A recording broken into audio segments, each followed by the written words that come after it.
이제 하나님의 뜻에 대해서 우리가 연속적으로 살펴보는 과정 중에 있는데 이제 우리가 살펴볼 본문이 2개 남았습니다. 지금 읽은 1절을 포함한 베드로전서 5장 1절에서 4절 본문이 하나 남았고 마지막 본문이 요한 1서에 나오는 본문입니다. 그래서 원래는 이 5장 1절에서 4절을 한 번에 그냥 다룰까 했는데 본문을 좀 자세하게 살피다 보니까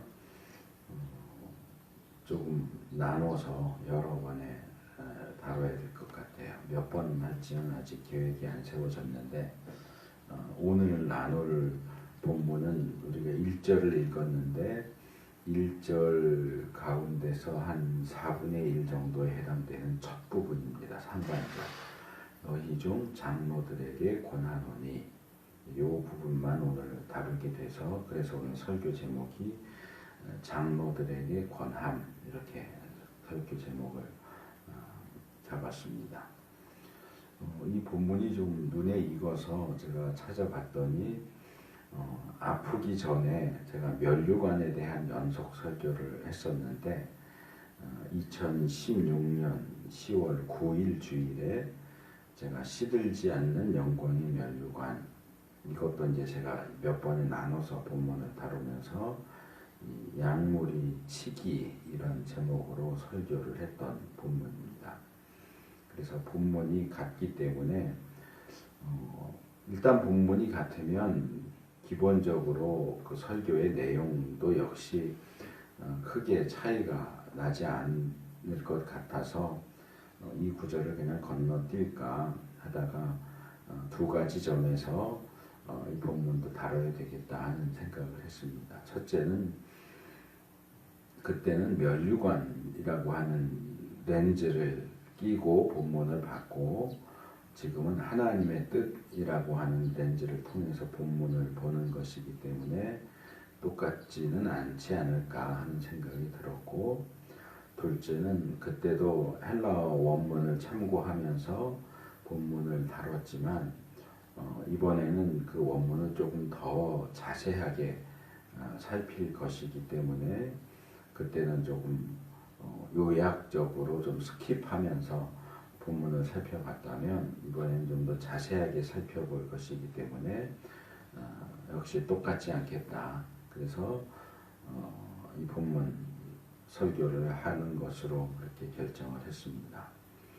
아까도 말씀드린 것처럼 처음에는 이 1절에서 4절까지 본문을 한 번에 그냥 다 다루려고 했는데 예전에 했던 본문도 제가 한 번에 1절에서 4절 본문을 다뤘고 그렇게 한 번에 다루면 예전에 했던 설교하고 별로 큰 차이가 없겠다 하는 생각도 들었고 설교를 준비하면서 본문을 자세하게 살펴보다 보니까 살펴봐야 할 내용이 많아져서 좀 몇 번에 나눠서 살펴봐야 될 것 같습니다. 우리가 본문을 살펴보는데 무슨 시간 제한을 걸어놓은 것도 아니기 때문에 조금 천천히 가더라도 느긋한 마음으로 이 본문이 교훈하는 것이 무엇인가 좀 자세하게 살펴보는 시간을 가졌으면 좋겠습니다.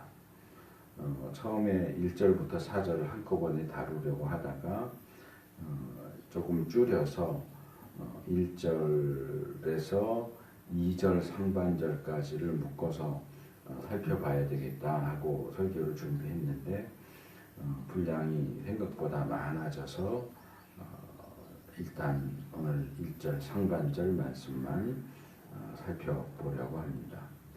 여기 베드로가 너희 중 장로들에게 권하노니 하고 이야기를 했습니다. 이게 5장 들어오면서 베드로가 가지고 있는 용건 또는 목적입니다. 장로들에게 권하는 것, 장로들을 권하는 것.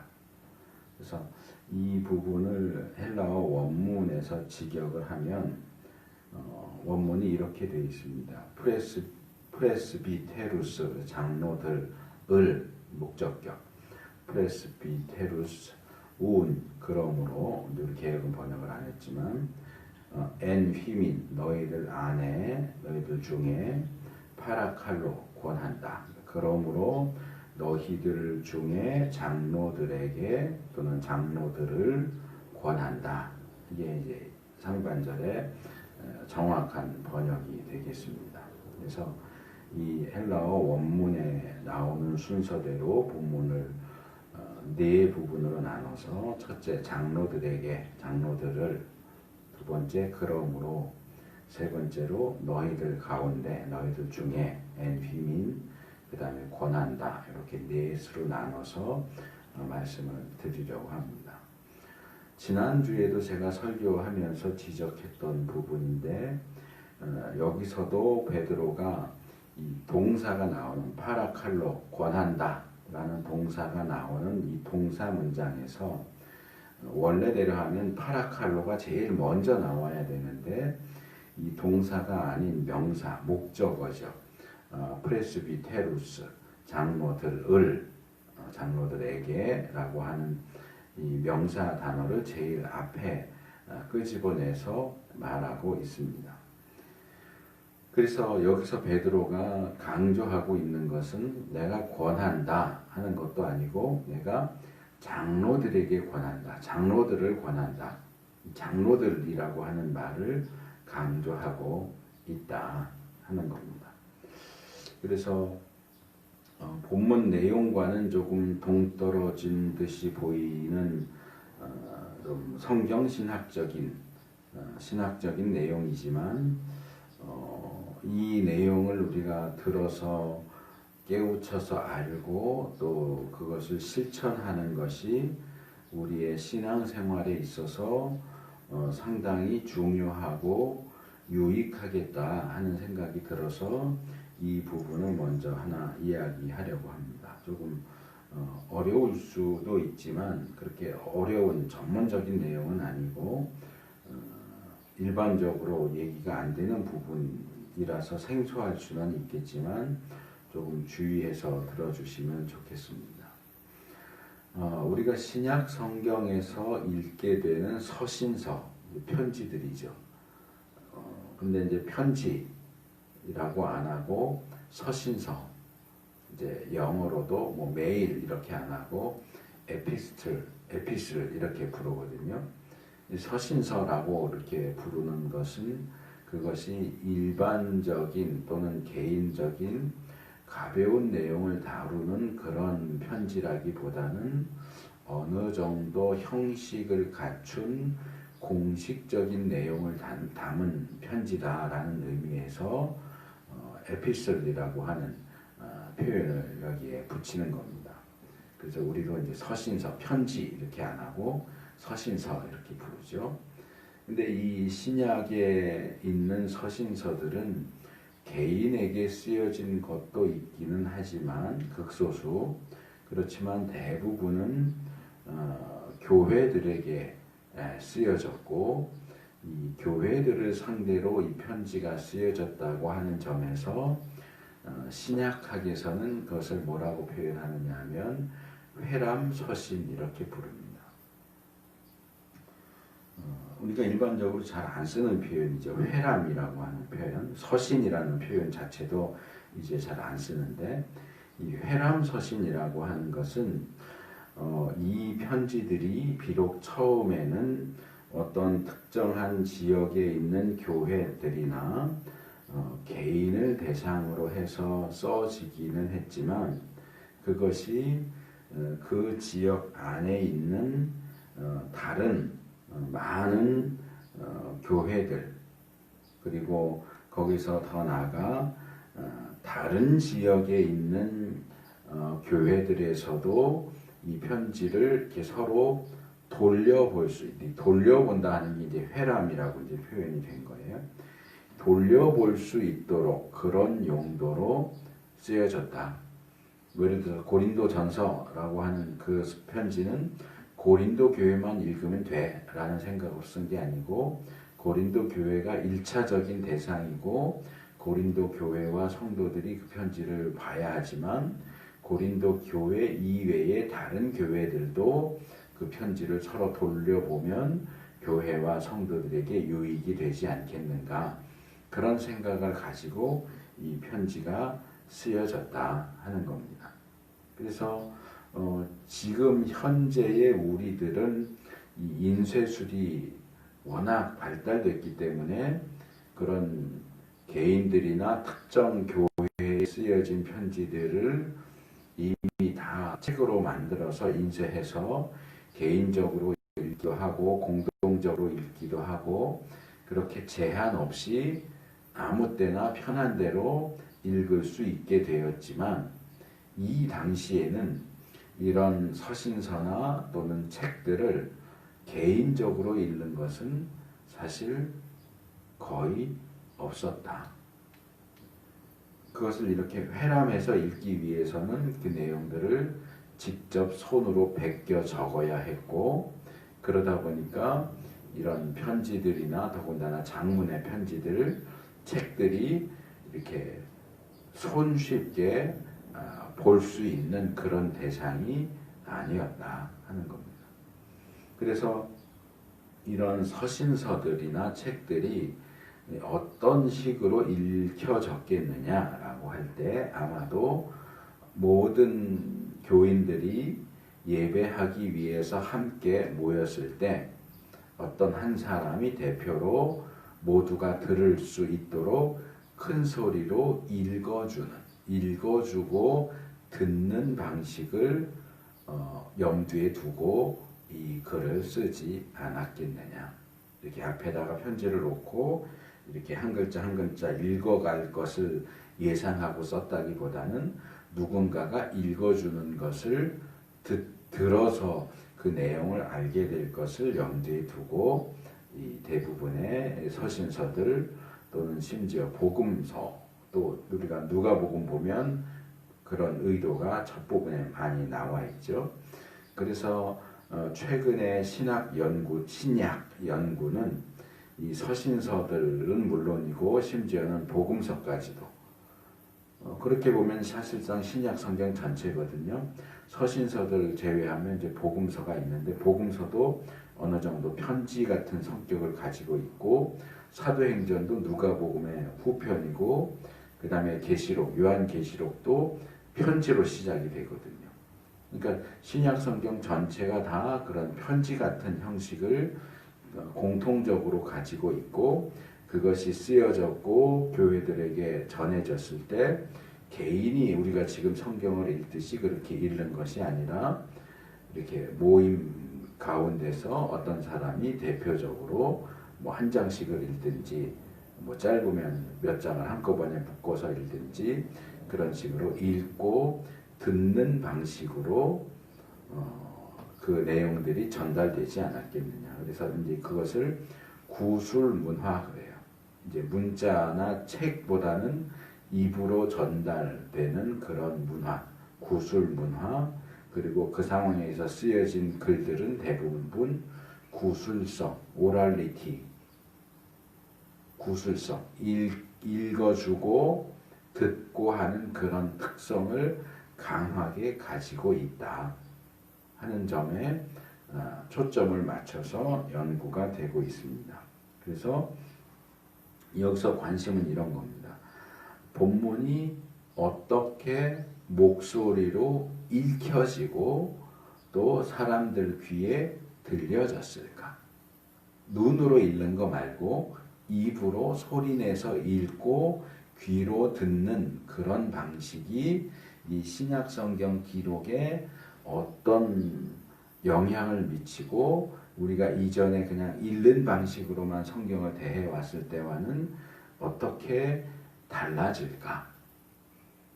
그래서 이 소리에 대한 관심, 말하고 듣는 것에 대한 관심이 굉장히 높아져 있다 하는 것을 소개를 합니다.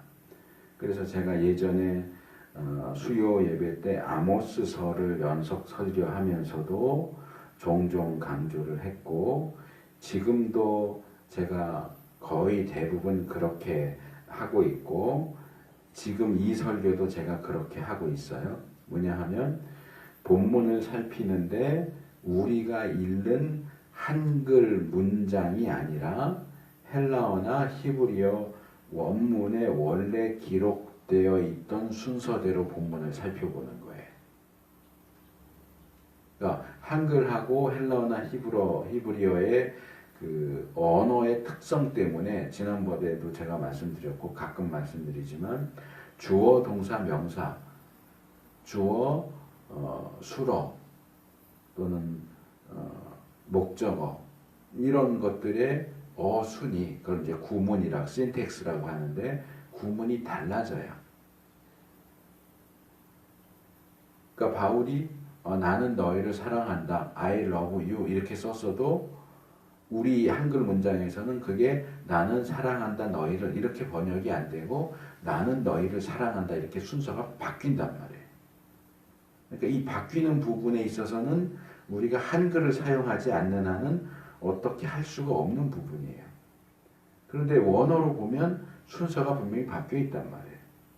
그리고 제가 자주 말하는 것처럼 동사 문장에서는 원래 동사가 제일 앞에 나와야 되는데 동사가 앞에 나오지 않고 다른 단어가 앞에 나올 때는 그 단어가 강조되고 있는 거란 말이에요. 그러면 그걸 감안해서 번역을 해줘야 되는데 그러니까 오늘 본문 같은 경우도 5장 1절 상반절에 뭐라고 돼 있어요? 너희 중 장로들에게 권하노니 이랬잖아요.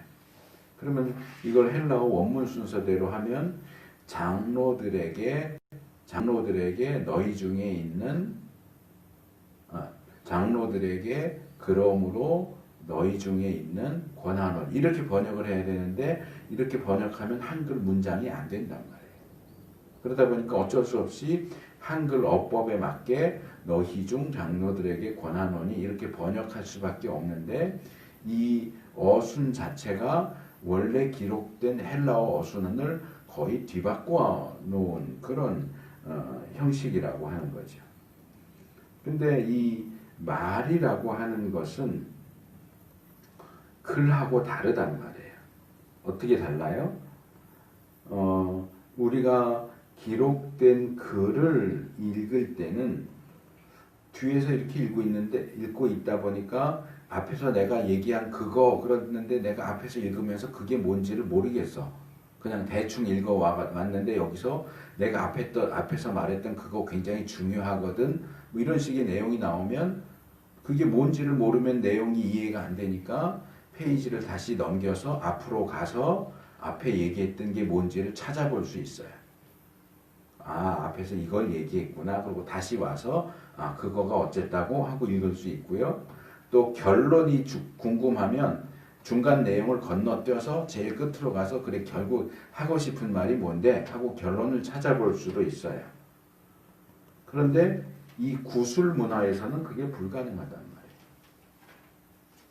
개인적으로 들으면 듣다가 이해가 안 되면 근데 앞에서 뭐라고 그랬지 물어볼 수도 있고 그래서 결론이 뭔데 하고 물어볼 수도 있지만 제가 얘기한 것 같은 그런 상황 예배를 위해서 모였는데 그 교회를 지도하는 분이 베드로 사도께서 우리 교회에 편지를 보내셨습니다. 그것을 읽어드리겠습니다. 그리고 쭉 읽어 나가면 내가 중간에 놓쳤다고 해서 그 앞으로 다시 한번 가서 얘기해 주세요 이럴 수가 없단 말이에요.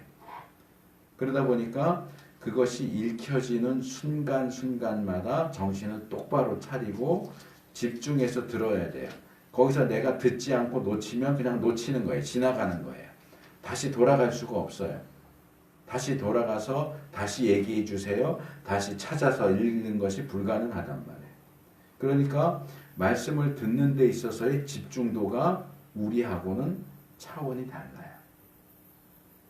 근데 우리는 얼마든지 앞으로 가서 볼 수도 있고 뒤로 가서도 볼 수 있기 때문에 집중도에 있어서 상당히 떨어진다는 거죠. 그래서 제가 이 어순을 설교할 때 중간중간에 많이 강조하는 거예요.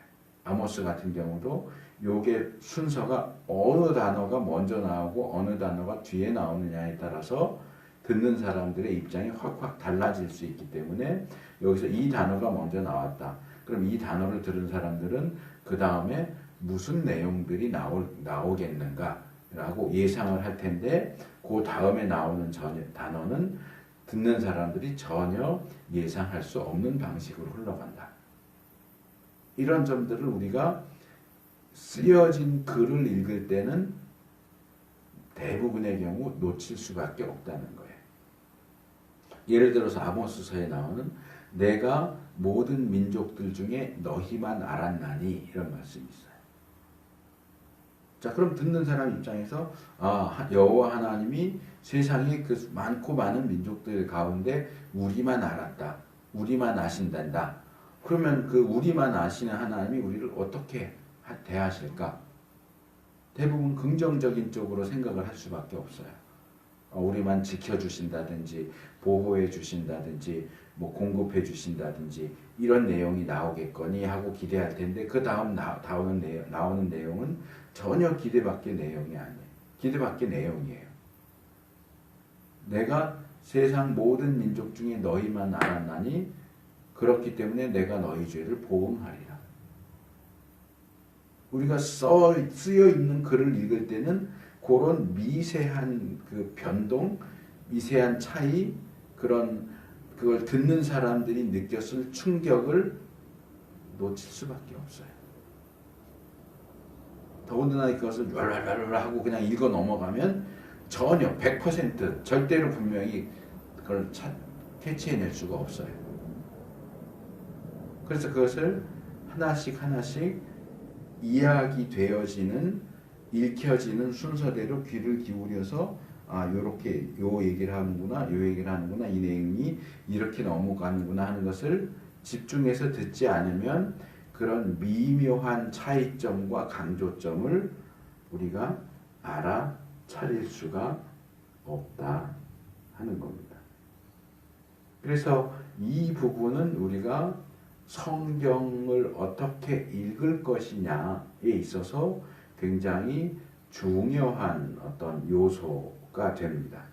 그래서 성경을 읽을 때 하나의 문장이나 단락으로 묶어서 통으로 읽는 것도 물론 필요하지만 그렇게 통으로 그냥 음식을 먹는데 씹지도 않고 그냥 삼켜버리듯이 성경 본문을 그렇게 통으로 삼켜버리지 말고 그것을 단어의 단위로 끊어서 이 단어들이 나오는 순서까지도 집중해서 듣거나 읽는 것이 필요하다.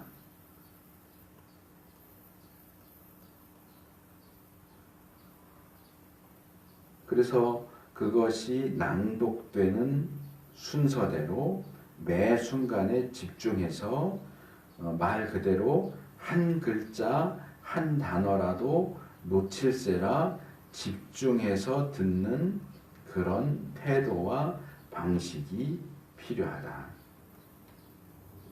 그렇게 우리가 성경을 읽는다면 지금 성경을 그냥 마구잡이로 읽어가는 방식보다 훨씬 더 큰 변화와 유익을 얻을 수 있게 될 것이다.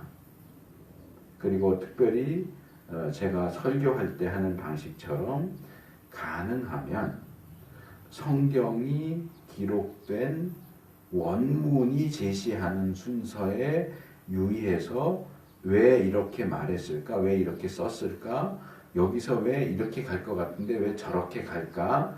하는 그런 부분들을 주목하고 찬찬히 묵상해 가면서 제가 종종 지적하듯이 이 성경을 읽는 것도 그렇고 무슨 사도신경이나 주님 가르쳐 주신 기도를 외울 때도 그렇고 그 내용을 막 휘몰아치듯이 막 읽어 제끼려고 그러지 마세요.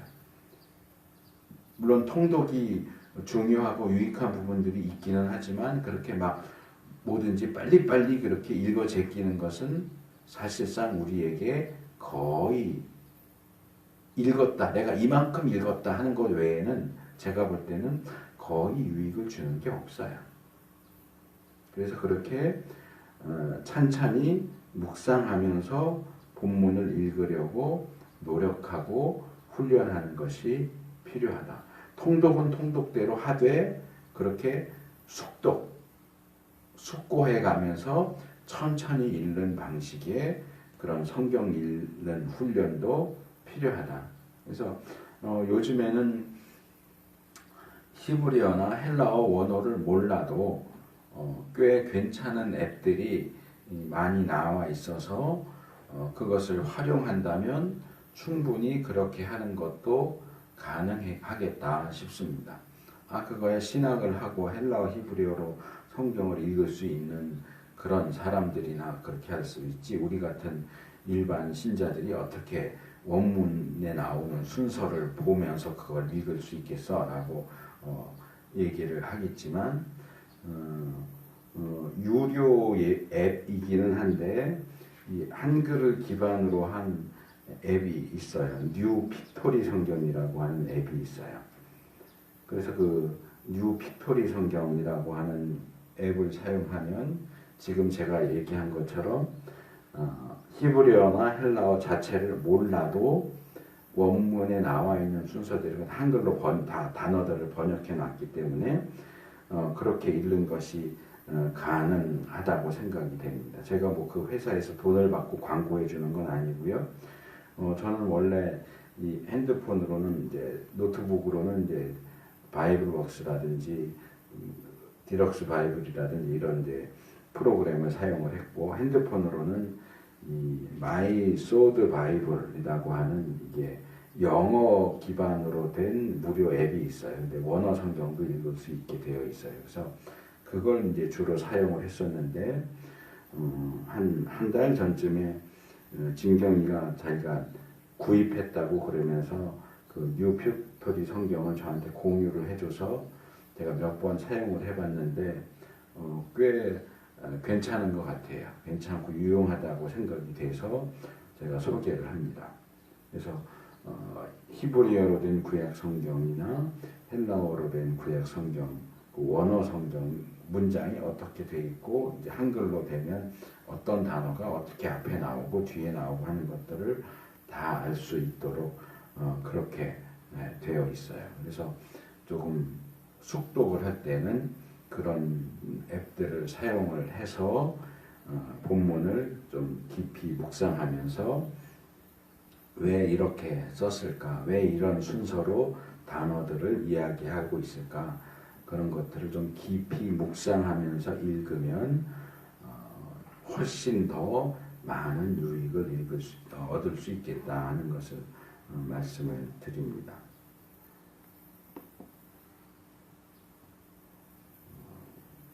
본문으로 다시 돌아와서요.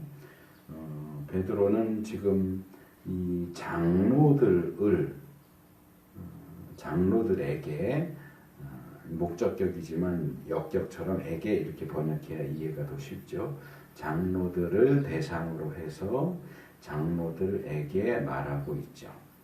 그래서 이 장로라고 번역된 이 단어는 더 늙었다, 손 윗사람, 연장자, 원로, 이스라엘의 경우는 산헤드린 회원 또는 기독교의 경우는 장로, 그런 것들을 가리키는 단어입니다. 그래서 이 장로들에게 말한다 라고 하는 부분에 있어서 제가 앞에서 얘기한 그 구술성, 이것이 읽혀진 게 아니고 들려졌다라고 하는 점과 관련해서 말씀을 하나 먼저 드리면 이런 겁니다. 이걸 이해하기 좀 쉽게 예를 들자면 드라마나 영화 같은 데서 볼 수 있는 어떤 장면을 연상을 하시면 돼요. 뭐 예를 들어서 멀리 떠난 부모님이 남겨놓고 간 편지, 또는 돌아가신 부모님의 유언장을 변호사가 읽어주는 그런 상황, 이런 것들을 생각하면 좋습니다. 뭐 우리가 조금 더 예민하고 진지하게 생각할 수 있는 유언장을 공개하는 상황이다 라고 한번 생각을 해봐요. 그러면 집은 누구에게 주고 어디에 있는 땅은 누가 물려받아라. 이런 내용들은 이제 쭉 변호사가 읽어줘요. 그 내용이 나오다가 갑자기 아무개는 또는 아무개한테는 이러면서 내 이름이 불려져요. 그 얼마나 긴장된 순간이겠어요. 내 위에 다른 사람들이 뭘 얻고 이러다가 이제 내 이름이 불려졌고 이제 나에게는 뭐가 어떤 유산이 주어질 것인가 하는 것이 이제 이야기가 될 참이에요. 그러면 얼마나 긴장해서 그걸 듣겠어요. 정말 한 글자도 빼놓지 않고 들으려고 정신을 바짝 차리고 들을 거 아니에요. 아까도 얘기한 것처럼 모든 교인들이 예배하러 모인 가운데 인도자가 베드로 사도께서 우리 교회에 편지를 보내셨습니다. 그래서 이제 제가 낭독해 드리겠습니다 하고 낭독을 시작해서 이야기가 쭉 진행되다 갑자기 장로들에게 말합니다. 그러면 그 자리에 참석했던 장로들이 우리한테 얘기하는구나 하고 긴장하지 않겠어요? 과연 베드로 사도가 우리에게는 뭐라고 무슨 얘기를 하고 싶을까? 무슨 얘기를 할까? 하는 것에 대해서 긴장하고 집중해서 그 말씀을 듣게 되지 않았을까 하는 겁니다. 그래서 우리가 말씀을 읽을 때도 들을 때도 바로 그런 자세와 태도가 필요하다. 이건 뭐 나한테 하는 얘기가 아니고 다른 사람한테 하는 얘기야. 나하고는 관계없어. 예를 들어서 오늘 설교가 장로들에게 권한다 하는 내용이잖아요. 난 장로도 아닌데 뭐. 그건 장로들한테 들어야 될 얘기인데 우리 교회는 장로도 없는데 왜 뭐 이런 얘기를 하지? 그리고 딴 생각할 수도 있겠죠. 그래서 장로들에게는 이런 상황이 더 긴장하고 집중해서 말씀을 듣는 그런 상황으로 끌고 가지만 반대로 장로가 아닌 사람들에게는 오히려 긴장이 풀리고 주의가 흐트러지게 되는 그런 단점이 있을 수도 있죠. 그래서 나는 장로도 아닌데 하면서 나하고는 상관이 없는 말씀으로 그래서 관심을 끊고 전혀 딴 생각을 하고 있을 수도 있는데 하지만 그렇다고 해서 이 말씀이 정말 꼭 장로, 오늘날로 말하면 목사와 칠위 장로 둘 다 포함하고 있는 표현입니다. 목사들과 장로들만 들어야 되는 말씀이냐, 장로가 아닌 사람들은 전혀 상관이 없는 말씀이겠느냐. 제가 2016년도에 이 본문으로 설교하면서 그 지적을 했어요. 이 본문은 기본적으로 또는 1차적으로 장로들을 대상으로 하고 있는 것은 맞다. 그렇지만 이것을 조금 더 포괄적으로 그리고 적용적인 측면에서 본다면 교회 안에 세워진 모든 직분자들까지도 포함하고 있는 거다. 꼭 장로들에게만 목사, 장로 너희들에게만 하는 말이야 이렇게 들으면 안 되고 교회 안에 권사도, 안초집사도, 서리집사도 이런 직분을 받은 모든 직분자들을 대상으로 해서 하는 말로 읽어야 한다. 그리고 저는 그것을 더 확대시킨다면 꼭 직분자가 아니더라도 신자가 교회 안에서 어떤 직책과 역할, 뭐 교사가 됐든 성가대가 됐든 찬양팀이 됐든 주방 봉사를 하든 어떤 그런 일들을 맡아서 섬긴다고 한다면 역시 이 말씀을 들어야 할 대상이 된다. 문자 그대로 장로들에게만 하는 말씀이다 이렇게 들으면 안 되고 우리는 교회에 속한 교회 안의 지체로서 바울이 에베소서 4장 16절에서 말하는 것처럼 서로 연락하고 상합하여 그리스도의 몸된 교회를 자라게 하고 세우는 일을 하는 그런 책임을 가지고 있는 자들로서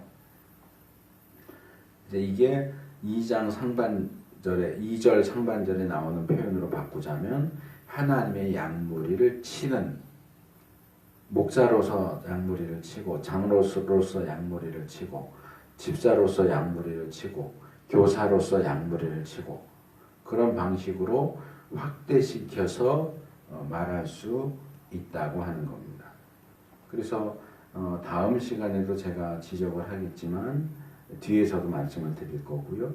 목자도 장로도 그 양무리 가운데서 세워지는 거고 양무리 가운데서 세워지는 우두머리들도 그 자신이 양이다. 목사도 양이고 장로도 양이고 이런저런 직분을 맡은 모든 사람들도 사실은 양이다. 나는 목자니까 양이 아닐 거야. 더 이상 양이 아니야. 라고 생각하면 안 된다.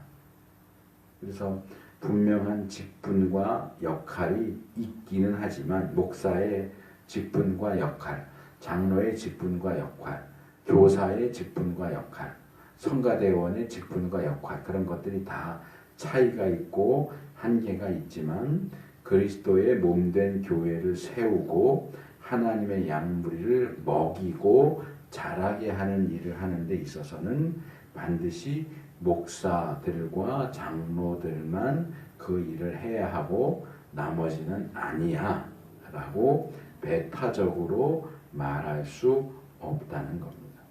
어디까지 일하고 얼마만큼 책임을 져야 하는지에 대한 어떤 한계나 구별은 분명히 존재하지만 이것은 포괄적으로 예수님을 믿어서 교회의 지체가 된 그리스도인들 모두가 감당하고 책임져야 하는 일이기 때문에 이건 장로들만 들어야 되고 나는 상관없어 이렇게 생각하면 안 된다고 하는 겁니다. 자, 장로들에게 라고 하는 부분에서 요 정도 두 가지 말씀을 드렸고요. 이제 두 번째 단어가 그러므로입니다. 그러므로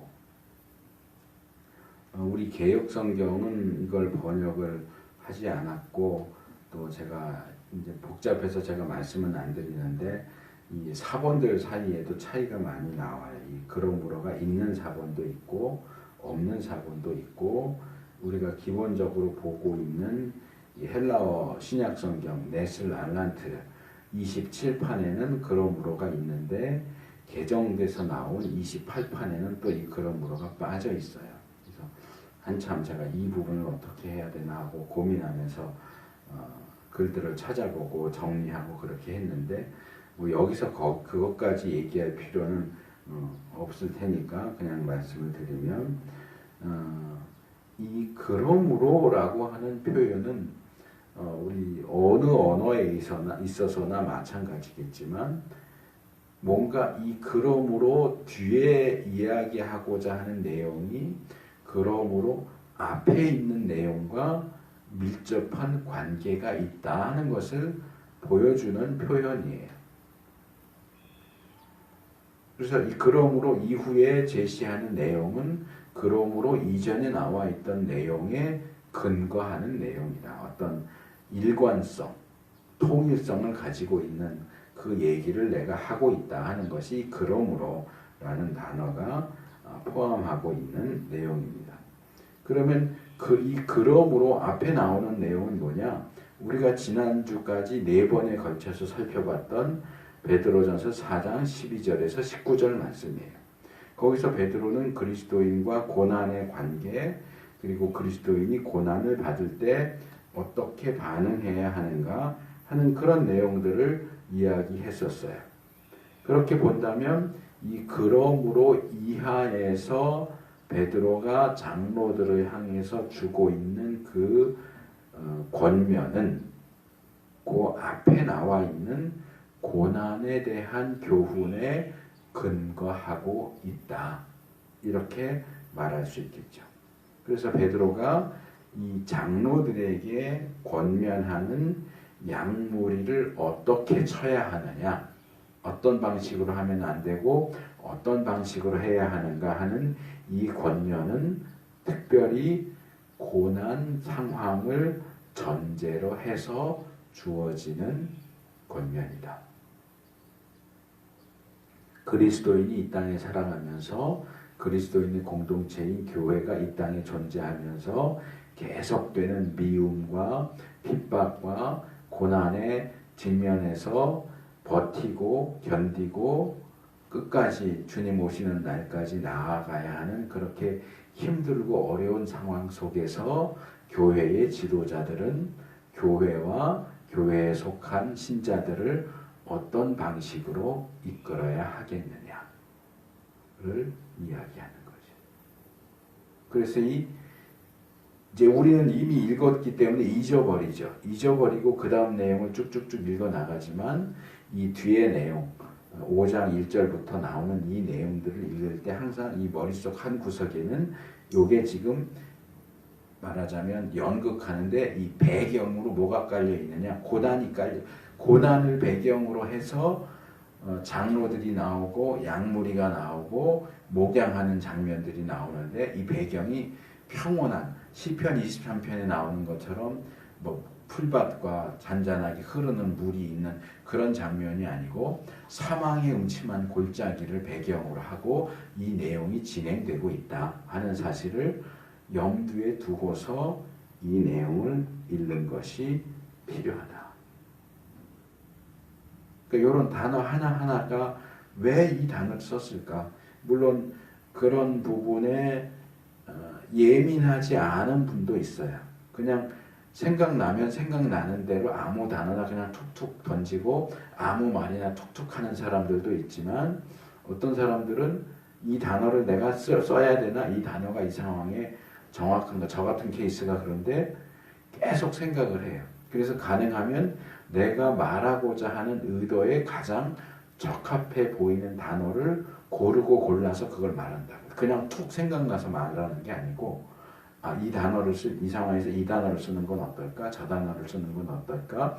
여러 개 가능성 있는 단어들을 생각하다가 그 중에 내 의도와 내가 전달하고자 하는 의미에 가장 가깝다고 판단되는 단어를 골라서 쓴단 말이에요.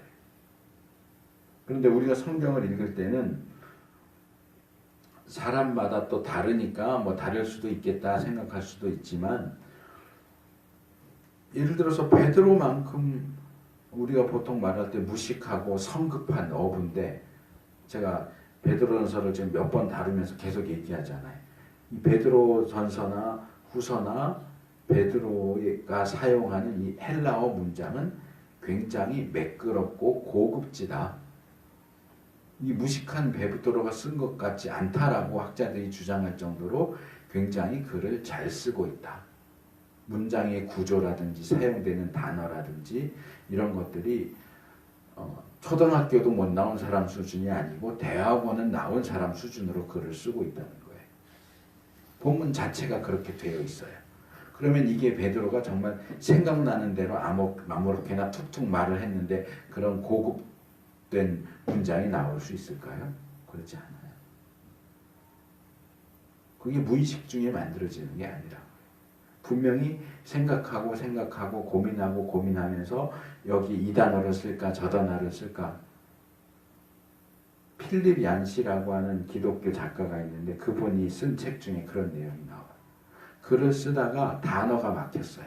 내가 얘기하고 싶은 단어는 뭔가가 있을 텐데 그 단어가 없어. 찾지를 못하겠어.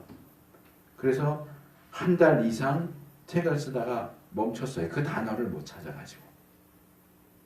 그래서 한 달 내내 고민을 하다가 결국 자기가 원하는 단어를 찾아내서 너무나 기뻐서 그 다음 과정으로 이 글을 쓰는 과정을 넘어갔다. 그런 내용이 나와요.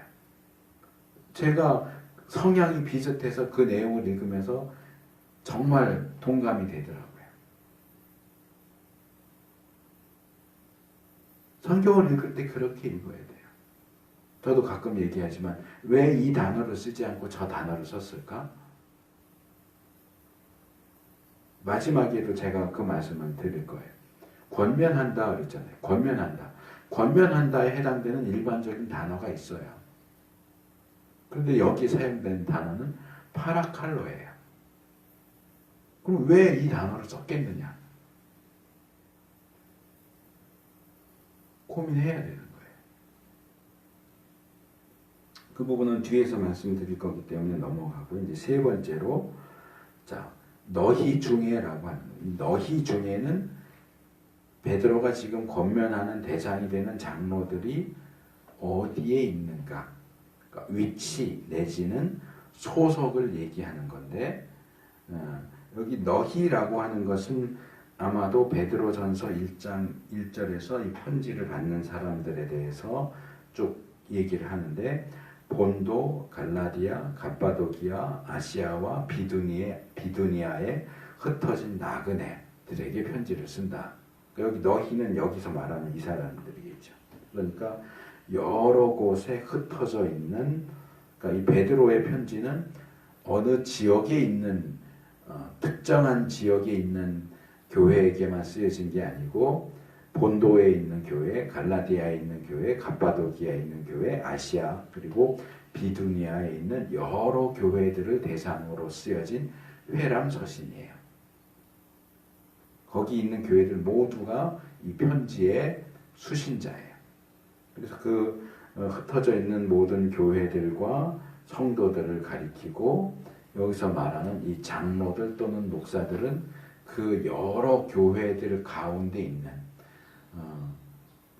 본도에 있는 목사들과 장로들. 본도에도 교회가 하나만 있는 게 아니고 여러 개가 있을 거 아니에요. 본도에 있는 교회들, 여러 교회들 각각에 속해 있는 목사와 장로들, 갈라디아에 있는 여러 교회들에 있는 목사들과 장로들, 갑바도기아에 있는 여러 교회에 있는 목사들과 장로들. 결국 그 얘기죠. 그래서 이 표현은 이 장로들 또는 목사들이 그들이 혼자서 독자적으로 존재하는 존재자들이 아니라 그리스도의 몸된 교회와 성도들 가운데, 그들 가운데 그들과 함께 존재하고 있다라는 사실을 보여줍니다. 좀 바꿔서 표현하면 베드로의 이 편, 너희 중에 있는 장로들, 너희 중에라고 하는 이 표현은 우리에게 이 장로들의 출처와 소속과 위치를 보여준다 하는 얘기입니다. 이 출처라고 하는 것은 아까도 제가 잠깐 얘기했지만 이 장로들이 어디에서부터 나왔느냐, 그들이 원래는 어디에 있다가 어느 무리 가운데 속해 있다가 거기서 뽑혀졌느냐 하는 얘기입니다. 그러니까 여기 너희 중에는 장로, 목사가 원래는 신자들 또는 양무리 가운데 있다가 거기에서 선택된 자들이다 하는 얘기죠. 그들이 지금은 비록 장로 또는 목자, 목사라고 불리기는 하지만 그들의 출처, 그들은 원래 누구였느냐? 그들도 원래는 양이었다. 양무리 가운데 있었다. 그들도 지금 장로나 목사가 된 지금도 여전히 그들은 양이다 라고 하는 사실이죠. 개구리 올챙이적 생각 못한다 그런 속담처럼 자기도 원래는 양무리에 속해 있었고 지금도 양무리에 속해 있다고 하는 사실을 잊어버리고 엉뚱한 생각, 엉뚱한 말, 엉뚱한 행동하면 안 돼요. 장로가 되고 목사가 됐다고 해서 자기가 뭐라도 된 것처럼 일반 신자들에 대해서 그들은 나와는 아예 질적으로 다른 존재, 평신도, 이제 비하시키는 표현으로는 병신도 뭐 이렇게 얘기를 해요. 병신 같다고. 나는 목사고 니들은 병신도고. 이런 식으로 일반 신자들을 무시하는 그런 태도를 취해서는 절대로 안 된다. 장로가 되고 목사가 되었다는 것은 그 사람이 더 이상 양이 아니게 됐다라는 뜻이 아니란 말이에요.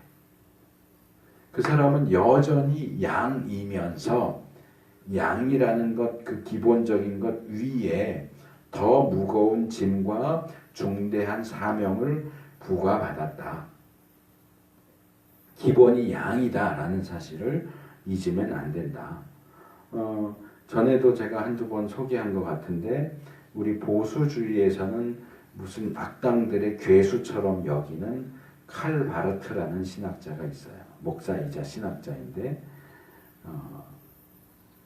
이 사람은 원래 목사인데 이 스위스 쪽의 어떤 시골 마을, 작은 마을에서 목회를 했어요. 그러다 보니까 시간이 많이 남잖아요. 교회가 크면 신방만 다 돌리기만 해도 너무 힘든데 시간적인 여유가 있으니까 이 사람이 로마서를 연구해서 로마서 주석을 써서 내면서 신학자로서 등장을 하게 돼요. 세계적인 신학자가 되죠.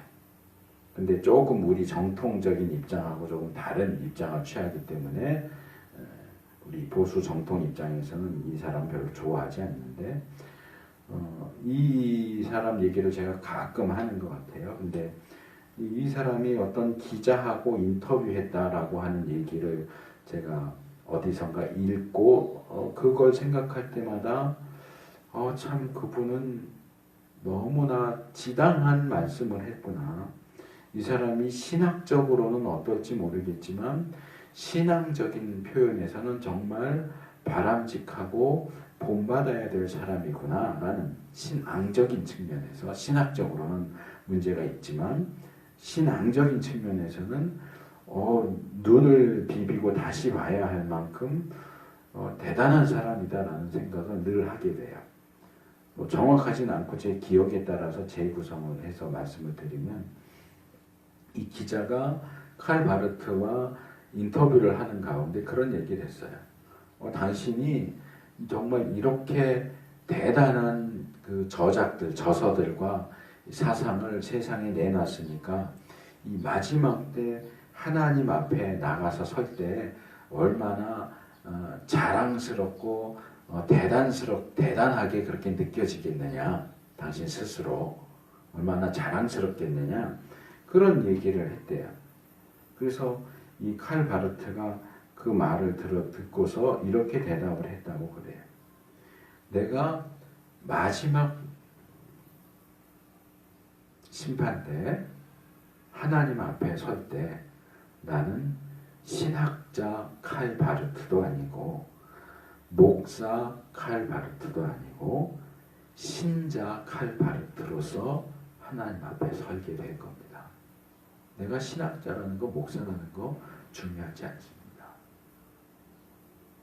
그런데 이 생각을 안 하는 보수 정통 꼴통 목사들이 굉장히 많아요. 자기는 마지막 심판 때 하나님 앞에 신학자로 설 거라고 생각해요. 목사로서 설 거라고 생각해요. 일반 병신도들하고는 다를 거라고 생각해요. 아니요, 그렇지 않아요. 똑같은 양이에요. 장로로서 서는 게 아니에요. 목사로서 서는 게 아니에요. 신자로서 서는 거예요.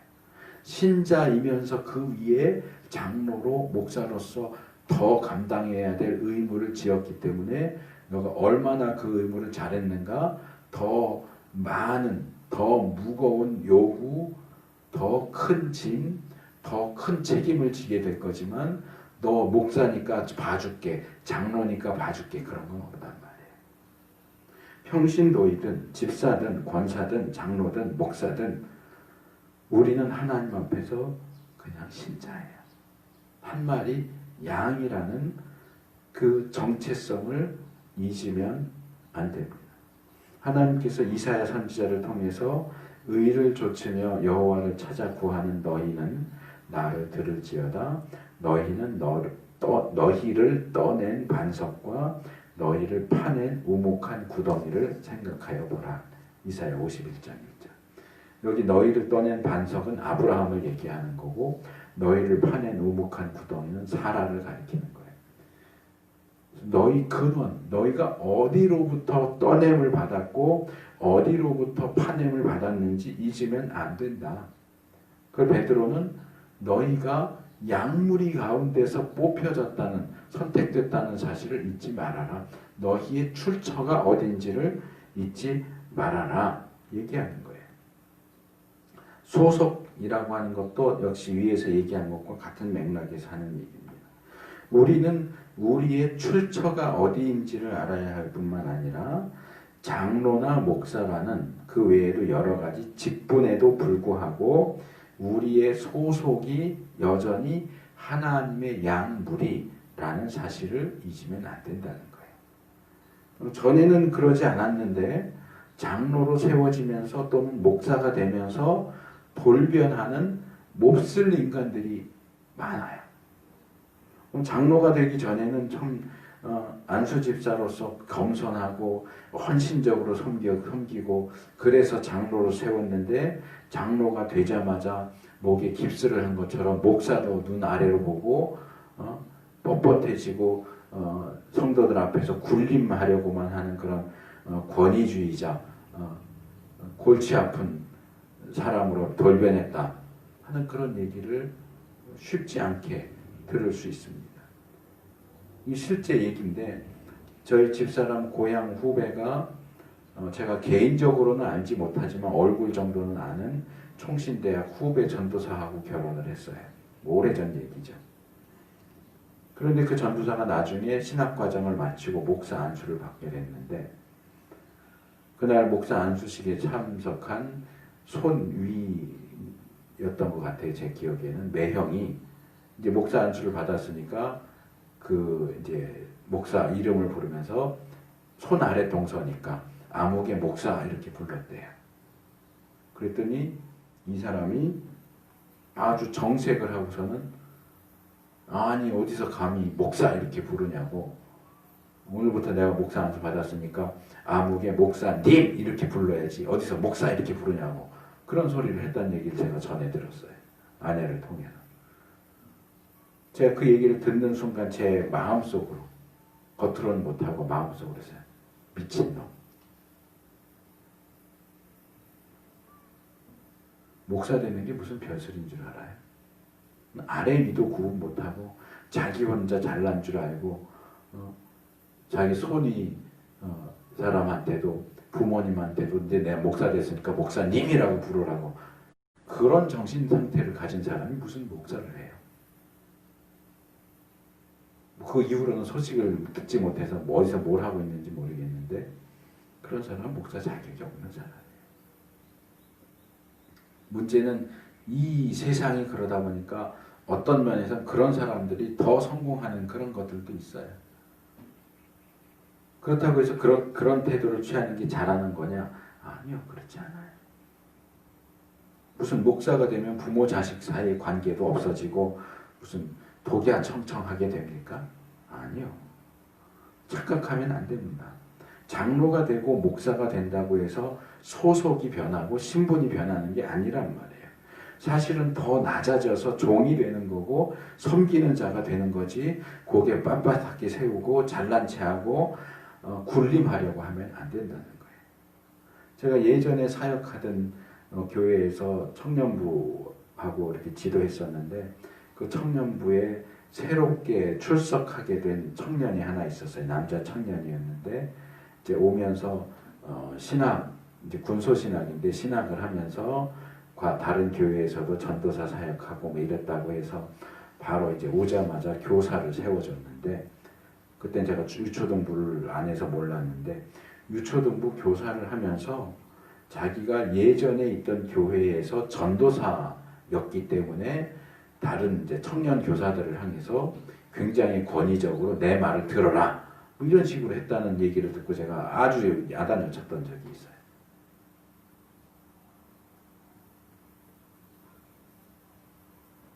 직분을 받았다고 해서 대단한 존재가 됐다.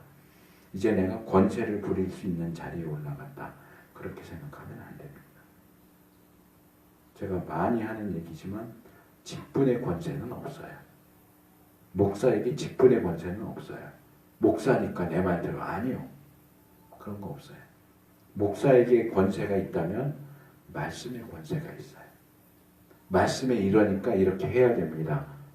라고 말하는 권세는 있지만 내가 목사니까 내 말대로 해야 돼. 그런 직분은 없습니다.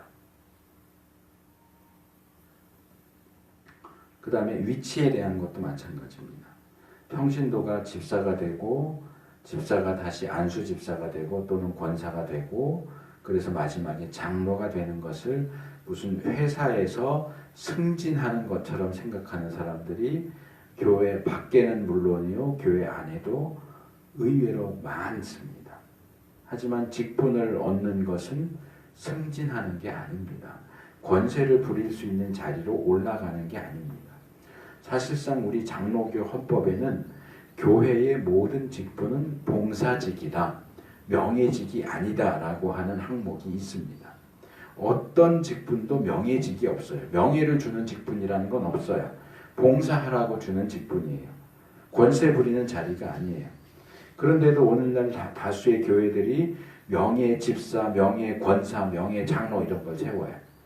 말도 안 되는 그런 직분, 헌법에서도 그런 건 없다라고 하는 직분을 주는 이유는 짜고 치는 고스톱이죠. 사기질이에요.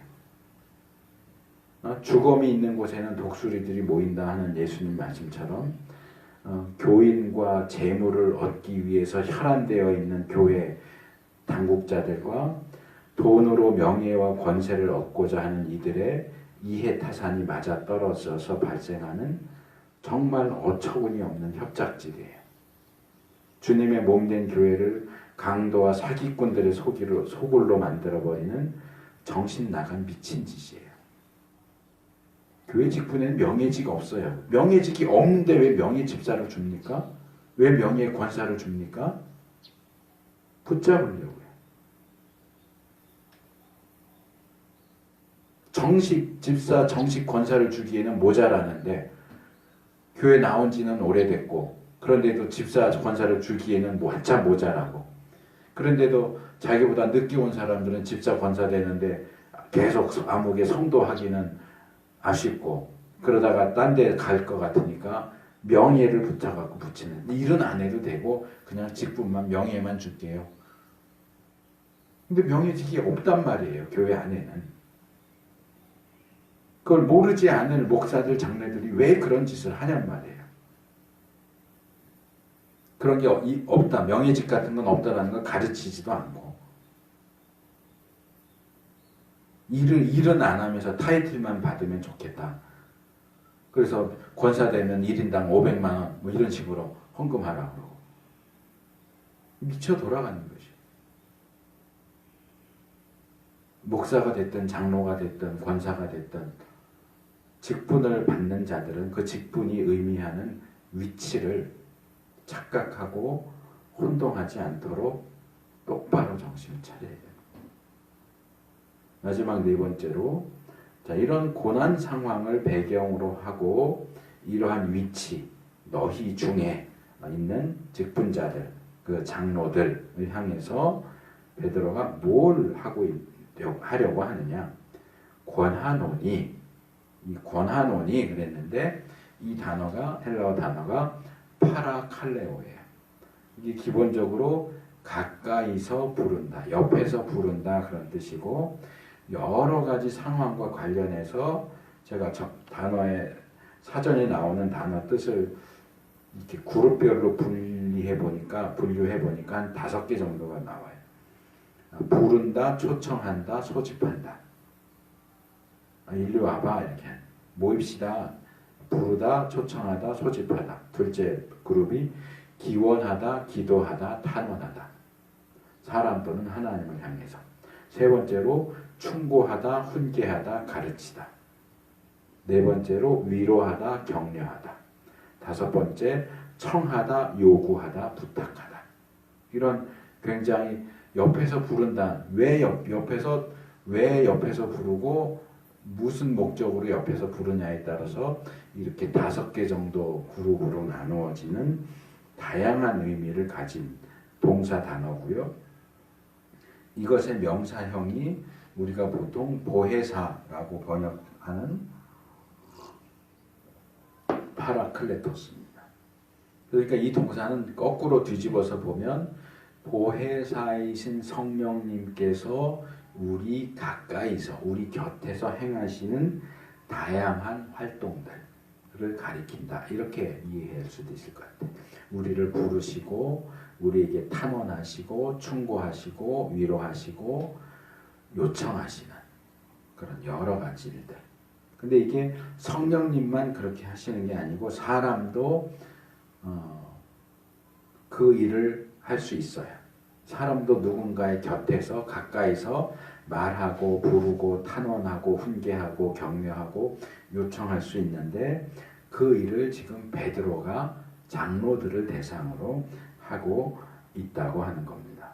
그리고 아까 제가 지적했던 것처럼 여기서 우리는 베드로가 이 권한원이 권면한다 또는 충고한다 라고 하는 뜻으로 사용되는 다른 일반적인 단어들을 제쳐놓고 굳이 파라칼레오라는 단어를 선택해서 사용하고 있는가를 좀 진지하게 생각해 볼 필요가 있습니다. 물론 베드로는 자기가 왜 이 단어를 선택해서 사용하고 있는지를 얘기해 주지 않고 있어요. 그렇기 때문에 우리가 할 수 있는 것은 추측에 불과하고 그게 정답이다라고 말하기는 어렵겠지만 그래도 저는 성경의 다른 구절들을 통해서 베드로가 왜 이런 이 동사 단어를 여기서 사용하고 있을까를 좀 추측하고 그 추측한 것을 나누려고 합니다.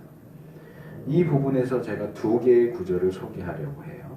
첫째는 고린도후서 12장 18절에서 바울이 한 말입니다. 내가 디도를 권하고 함께한 형제를 보내었으니 디도가 너희의 일을 취하더냐 우리가 동일한 성령으로 행하지 아니하더냐 동일한 보조로 하지 아니하더냐라고 말합니다. 예루살렘 교회를 돕는 일을 하면서 고린도 교회 쪽 일을 그러니까 헌금, 구제 헌금을 모아서 예루살렘 교회로 전달하는 그 일을 하기 위해서 디도와 또 다른 한 명의 형제를 보냈다라고 말하면서 그 사람들이 바울 자신과 동일한 성령으로 동일한 보조로 행하고 일하지 않느냐라고 말합니다. 다시 말해서 그들과 내가 한 마음 한 뜻으로 일하지 않더냐라고 말하죠. 두 번째 구절은 예루살렘 공의회가 이방인 교회에게 공식적인 결의 내용을 전달하는 내용인 사도행전 15장 28절입니다. 거기서 예루살렘 교회의 지도자들이 이렇게 말하죠. 성령과 우리는 이 요긴한 것들 외에는 아무 짐도 너희에게 지우지 아니하는 것이 가한 줄 알았노니.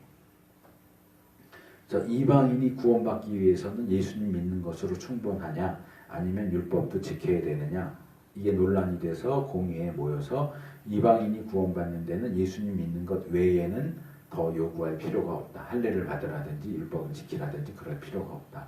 다만 일반적인 측면에서 뭐 피를 먹지 말라든지 이런 몇 가지는 그냥 권면하는 측면에서 얘기하자. 그래서 이것들 외에는 다른 것을 우리가 요구하지 않겠다라고 말하면서 성령과 우리는 이라고 얘기하죠. 그러니까 바로 앞에서 바울이 말했던 것처럼 예루살렘 교회의 지도자들과 성령 하나님은 동일한 성령으로 동일한 보조로 이 결정을 내렸다 하는 사실을 강조하는 거죠. 그래서 이 표현만 가지고 보면 위에서 소개한 두 구절이 본문에서 베드로가 파라칼레오 동사를 사용한 이유를 설명해 주는 것처럼 보이지는 않지만 저는 베드로가 이 부분에서 성령님과의 밀접한 관계 속에서 보혜사 성령님의 사역을 묘사할 때 자주 사용되는, 많이 사용되는 이 동사를 굳이 선택해서 사용한 이유를 추측하는데 이 본문들이 도움이 된다라고 생각을 합니다. 그래서 위에서 소개한 구절들에 나온 표현들을 사용한다면 이렇게 말할 수 있을 것 같아요. 성령님과 베드로는 동일한 성령으로 동일한 보조로 목양과 관련된 아래의 내용들을 각 교회에 속한 목사와 장로들에게 권단한다. 곁에서 말한다. 명령하고 요구하고 요청하고 한다. 또 다른 한편으로 이 파라칼레오에 포함되는 다양한 의미를 하나씩 대조하면서 읽어보는 것도 본문을 새롭게 읽는 데 도움이 될 수 있을 것 같습니다.